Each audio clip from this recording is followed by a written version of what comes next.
محترم ناظرین السلام علیکم، welcome back my YouTube channel horoscope official.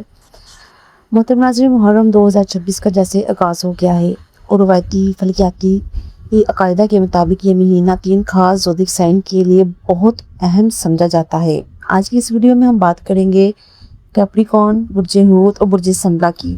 دیکھیں گے کہ روایتی انجوم کے مطابق اس کی زندگی میں کیا تبدیلیاں آ سکتی ہیں، تو ویڈیو کو آخر تک ضرور دیکھیے گا اور میرے چینل کو سبسکرائب کرنا نہ بھولیے گا اگر آپ ہمارے چینل پر نیو ہیں۔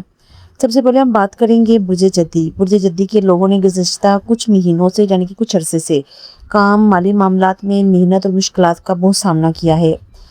محرم کے اس مہینے میں ان کی محنت کا جو پھل ملنے کا مقام ظاہر کیا جا رہا ہے۔ کیریئر میں استحکام، انہیں مواقع کی نشاندہی بھی کی جا رہی ہے۔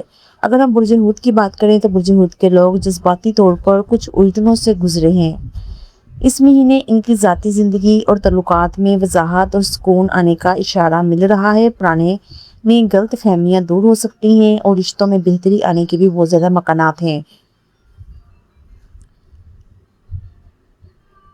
اب ہم بات کریں گے برج سنبلا۔ برج سنبلا کے آخر میں برج سنبلا، جس کے لیے روایتی فال میں سب سے زیادہ مثبت اشارے دیے جا رہے ہیں، کہا جا رہا ہے کہ اس برج کے لوگوں کی صحت، روزمرہ معاملات سے متعلق پریشانیاں اب کم ہونا شروع ہو سکتی ہیں۔ یہ ایک امید افروز وقت ہو سکتا ہے، لیکن نتائج ہر شخص کے لیے مختلف ہو سکتے ہیں۔